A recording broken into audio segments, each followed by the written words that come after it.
The Road by Cormac McCarthy is a bleak, powerful novel about a father and a son traveling in a post-apocalyptic America to try to find something, safety, survival, something. It is the most recent novel Cormac McCarthy has published, so this video will give you a little idea of how he got there. Cormac McCarthy is a very mysterious figure. That is definitely not a picture of him when he was a baby. There are no pictures of him that I can find before his career gets going. So there's very little that's known about his childhood. But he was born in Rhode Island in 1933. His family moved to Knoxville, Tennessee in 1937. His family was Irish Catholic, so he grew up as an altar boy. And I'm not sure if he's a believer now, but his writing is infused with Christian imagery, Christian symbolism. So that upbringing must have had an impact. There's a quote by Cormac McCarthy. It says, "My perfect day is sitting in a room with some blank paper. That's heaven. That's gold. And anything else is just a waste of time." Cormac McCarthy knew from a very young age that he wanted to be a writer and he would do nothing else. He attended the University of Tennessee. While he was there, he published 2 short stories in the school paper, and he won the school's Creative Writing Award 2 consecutive years. Once he left the University of Tennessee, he never graduated, but once he left, his only goal was to be a writer. He's never done anything else. Even when he was making no money writing, he still refused to have any other kind of job. He was going to be a writer, and that was that. And he stuck to it his whole life. So he finally published his first novel, The Orchard Keeper, in 1965. He won the William Faulkner Foundation Award for Most Auspicious First Novel. And after that, each novel he published would get a little bit more critical attention. It would sell a little bit more. He was by no means a best-selling star right out of the gate. For about 20 years, his novels kind of had a dedicated audience, and scholars and critics were certainly paying attention, but he was not a star by any means. In 1981, he became the first novelist to win the MacArthur Fellowship, which is often called the Genius Grant. 1981 was the first year those grants were given out, and he was one of the first recipients and the first full-time novelist. Other poets and stuff were selected that year, but he was the first novelist. And so his days of trying to scrape by on meager earnings from his not-so-best-selling books were over. The MacArthur Fellowship grants a large sum of money so that these artists and thinkers can pursue their craft, and that's what he did, especially with his next novel. In 1985, Cormac McCarthy published Blood Meridian, and while it did not see much initial success, it has gone on to be considered a masterpiece and one of the great novels of the 20th century. It is horrifying and disturbing, violent, stark, and yet somehow beautiful.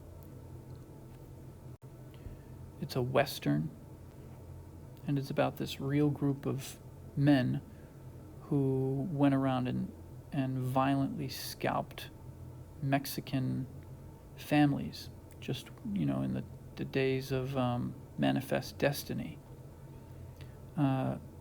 But it's a lot bigger than that, too. It is easily the most violent, dark book I've ever read, but it is also incredibly powerful, and certainly one of the best books I've ever read. But probably not for school. In 1992, he published his next book, which was All the Pretty Horses. And this was the book that broke him into the mainstream. It was a national bestseller. It won the National Book Award. It won the National Book Critics Circle Award. It was later made into a major motion picture starring Matt Damon. This is where Cormac McCarthy became a household name to all fans of literary fiction. This is also the first book of his Border trilogy. There were 2 other books after this. After the Border trilogy, his next book was No Country for Old Men, which was made into an awesome movie. The movie won 4 Academy Awards, including Best Picture, Best Director, and the Coen brothers, who directed the movie, do a fantastic job of putting the starkness of Cormac McCarthy's vision onto the screen, which is no easy feat, but they managed to do it. And the very next year, he published The Road in 2006.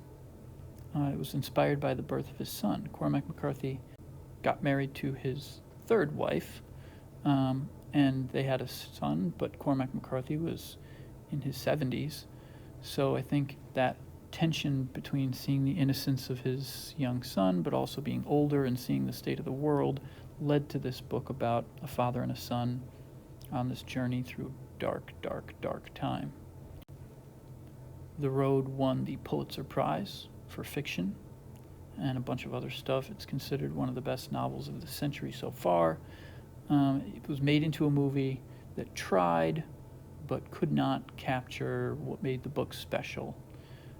And Cormac McCarthy has not published another book since, though supposedly he has one on the way called The Passenger, I think.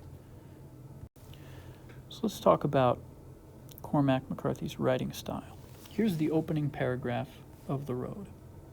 When he woke in the woods, in the dark and the cold of the night, he'd reach out to touch the child sleeping beside him.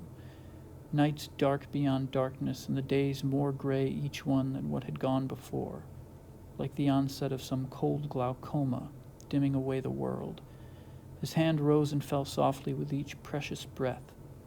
He pushed away the plastic tarpaulin and raised himself in the stinking robes and blankets and looked toward the east for any light, but there was none.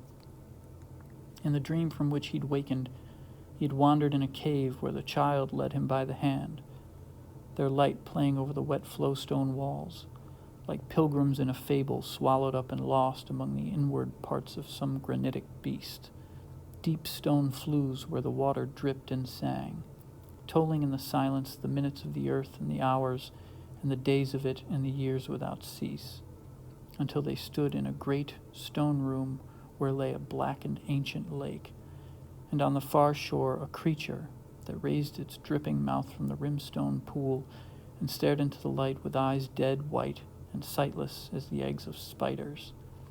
It swung its head low over the water as if to take the scent of what it could not see. Crouching there, pale and naked and translucent, its alabaster bones cast up in shadow on the rocks behind it, its bowels, its beating heart, the brain that pulsed in a dull glass bell.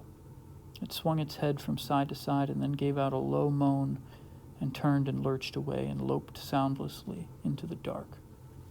Okay, there's a lot going on here, but just in terms of style, people talk a lot about Cormac McCarthy's use of punctuation, or rather his lack of use of punctuation. Like, look for a comma in that paragraph.